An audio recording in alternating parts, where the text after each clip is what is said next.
ভাববেন না।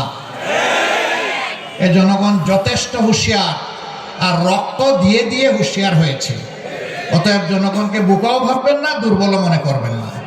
যদি মনে করেন কালো টাকার পেশি শক্তি দিয়ে কিছু করবেন, সেদিন শেষ। ওই দুশ্চিন্তা আর করার কোনো দরকার নাই। জনগণ এই সুযোগ কাউকে দিবে না ইনশাআল্লাহ।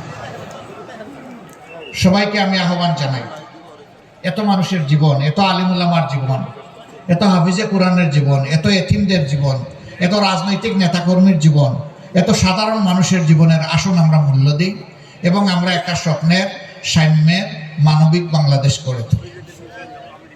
এই বাংলাদেশে আমাদের সন্তানের জন্মের পরে, সে গরিবের হোক ধনীর হোক, সরকারের দায়িত্ব হবে তাকে তার স্বাস্থ্য সেবা নিশ্চিত করা।